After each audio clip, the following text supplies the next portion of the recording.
Hello humans! So if you closely look at my channel, I've added 2 new playlists, Know Your Killer and Know Your Loop. With the flood of people that came through with the Alien DLC, I thought it would be a good opportunity to help new players and refresh vets who might be thinking about coming back or are coming back and want to be updated. For this video in this series, it's highlighting counters for the killers in DBD and what's important to note. So let's get started. Now we gotta start with the basics. Alright, it goes without saying, but I find it appropriate to talk about the Xenomorph first. Right. Somebody said alien. Xeno is fun. Some people, though, don't say that. Why? It's the same treatment as Wesker. People are playing Xeno a lot. You have a really cool character with a big audience, you're gonna get a lot of that character. Guess who else has that scenario in DBD? Wesker, which has changed my likeness for fun for Wesky Boy. That being said, I'm going to go over the basics and that apply to all killers and can be used universally. This topic is only going to be talked about in this video, so listen close. Hit me with it. Now, if you haven't already and you're new, be sure to take a look at my comeback video. It goes over all the basics for beginners, for survivors, with some tidbits for killer. So check it out, and the link will be up there in the corner and also in the description. I'll also leave it at the end of this video. Now let's get to this. So hell yeah. Okay, first things first, all killers except the nurse are faster than survivors at base speed. There is a catch with some, however, with the killers listed here. These killers are still faster than you, but can be matched in speed with the perk combo Hope made for this, or MFT for short, or staggered when countered right. Additionally, all killers have the same base terror radius, which is the heartbeat, of 32 meters, with some exceptions for these following killers that you see on screen. Now, keep in mind that some terror radiuses vary and are very much affected by perks, powers, add-ons. This also applies to their speed, which we'll dive into more later, depending on the killer. All killers have the same base vault speed, wipe animation, pallet break speed, and lunge length, which also change with perks and add-ons. But learning those comes with time and playing both sides. Goes into my next one. Remember, playing both sides is important. Whether you're good at one side or not, it helps. Understanding timing, collisions, hitboxes as you play them. So I greatly encourage that you do so. It will only enhance your gameplay and make you more of a skilled survivor or killer, maybe both if you're interested in that. There are some things, however, that make the gameplay weird. Biggest one is ping. So if you see an odd hit, unusual vault, it's probably ping. Killer's ping can affect the hit or when they get stunned, so be mindful. Same goes for survivor. Any odd vaults, pallet drops, flashlight saves, or even flashlight blinds. So keep it in mind when you're playing and you have bad internet or someone else does. With those in mind, it's time to face the Xenomorph.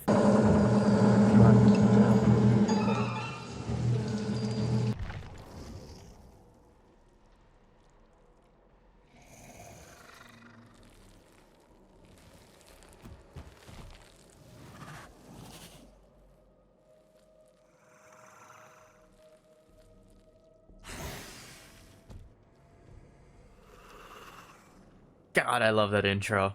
So this is the Xenomorph. Probably the best addition to Dead by Daylight to come. Real quick, I'm going to be going over the power and the perks that this killer comes with, and then we're going to get right into how all the intricacies work and the counterplay. So, without further ado, let's jump right into it. A perfect organism born of violence, the Xenomorph. Oh my goodness. I will say it again, this is the best character be ever added in DBD. So, as you can see, in his attributes, he is a base running speed killer, along with a 32-meter terror radius with an average height, depending on what kind of skin you're actually wearing on this killer. Now, his power is called Hidden Pursuit. Hidden Pursuit is, although it might look overwhelming, please do not feel that this is overwhelming. It is actually quite simple to understand, plus it's important to read as a survivor if you're trying to counter this killer. So, I'm going to sum it up in the basic way possible. When he is not in runner mode, which is him crawling on all fours, he's a basic M1 killer, can only hit with one click. That's basically it. However, this quickly changes when he enters his runner mode, or crawler mode, however you want to call it. He starts entering it on all four legs and becomes stealthier, reducing his terror radius while in crawler mode, and also has a brutal tail attack that that can basically hit you at a distance. It's very good, and when used right, it can be very deadly. But we're going to get into how to counter that much later on. Also, very important to note is that he has amazing map traversal. He has what are called tunnels. We're also going to get into those too, but the good thing to note is that tunnels are his way of travel, and on them are little control stations. These control stations hold a flame turret on them. You deploy these flame turrets, and these are his deterrents, a way of breaking him out of his power. Keep this in mind, because we're going to go over this in much detail later. His 3 perks are called Ultimate Weapon. When they spot you, they know the end is near. When you open a locker, this perk activates for 30 seconds. Survivors entering your terror radius scream, revealing their position and gain blindness for 30 seconds, and has a 30-second cooldown. This is a really good tracker perk, so if you're those kind of players that like to track, keep this in mind. This also goes for survivors. They will have a lot of killers using this perk because it is such a good one. Rapid Brutality. You move with the speed and fury that makes blood run cold. You no longer gain Bloodlust. Hitting a survivor with a basic attack gives you a 5% haste status effect for 10 seconds. This goes into what I meant is that how some perks change the speed of certain killers. This perk is a beautiful example of that. Keep this in mind. And then his final perk is Alien Instinct. You are so stealthy, sometimes it seems like you appear out of nowhere. This perk activates when you hook a survivor. You see the aura of the furthest survivor from you, who is injured for 5 seconds, and that survivor is oblivious for a total of 20 seconds. Not his best perk, but I will say can be a little enjoyable for those who are just playing casually. Without further ado, let's go into depth on how to counter the Xenomorph. Teach me. Okay, so first things first is understanding his base mode. His base mode's nothing too complicated. He stands on 2 legs, and, well, can be easily looped. Nothing to it. As for his runner mode, that's a different story. In his runner mode, he's the deadliest mode. During this time, you have to be very careful around low-hanging loops, because if you are careless, he can just shoot right over them and get you at a ranged hit. An important thing to note is that his tail has a 4-meter range and has an incredibly quick cooldown, so you only have times to react. Reaction is very important.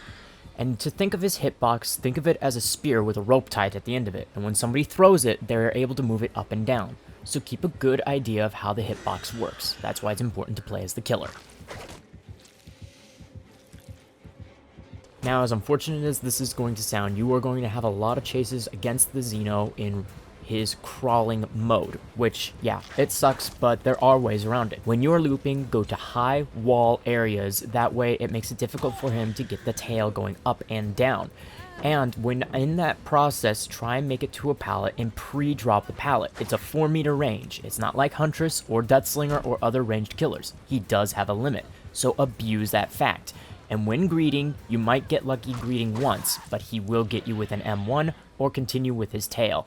So how do we keep him out of his crawler mode? Simple. He has what are called flame turrets. These flame turrets are his counterplay.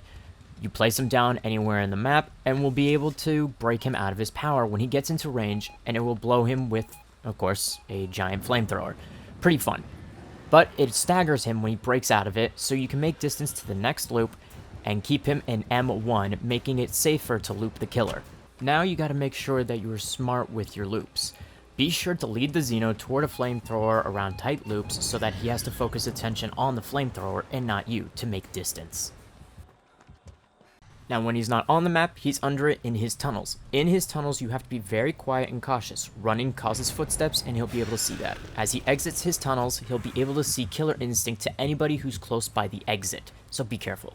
This also applies to any aura reading abilities, basically seeing through walls, and sound notifications, so he'll see you if you're careless.